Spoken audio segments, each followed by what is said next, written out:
And tomorrow marks the beginning of the end of the Nikolas Cruz trial. And the Parkland shooter's case now moves to the penalty phase. Jury selection is set to begin.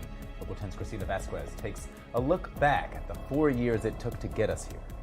It said Stoneman Douglas High School. I said, oh my God, that's my daughter's high school. Valentine's Day, 2018. There is an active shooter working at Douglas. Multiple gunshots are being fired. Then 19-year-old Nikolas Cruz arrives at Marjorie Stoneman Douglas High School by Uber, armed with an AR-15. I heard the shots were coming from the freshman building. He enters the 1200 building, readies his weapon, and begins shooting. So they pulled the fire alarm. We all left out of there. I heard at least 5 gunshots. Last seen in the 3-story building, north parking lot. In minutes, he would shoot and kill 17 MSD students and staff, wound another 17, 34 victims in total, before discarding his weapon and fleeing the building. I heard my teacher got shot. I can't believe this is happening. Her girlfriend got shot. Community-wide shock. Cruz, a troubled former MSD student with a social media record showing a propensity for violence and obsession with firearms, is arrested shortly after the massacre. What are the demons? The voices. He confesses.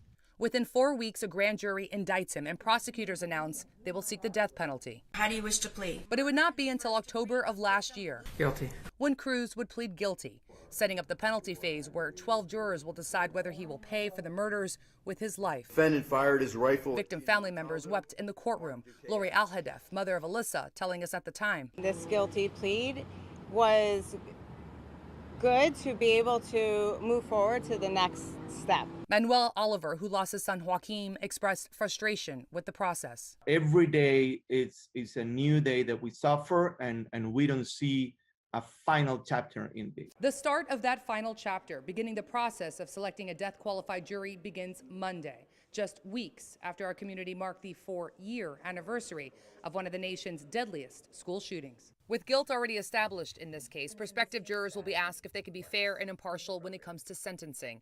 The 12-member jury will need to unanimously choose death. In Fort Lauderdale, Christina Vasquez, Local 10 News. And you can count on Local 10 News for continuing coverage throughout the penalty phase, on air and online, of course, at local10.com.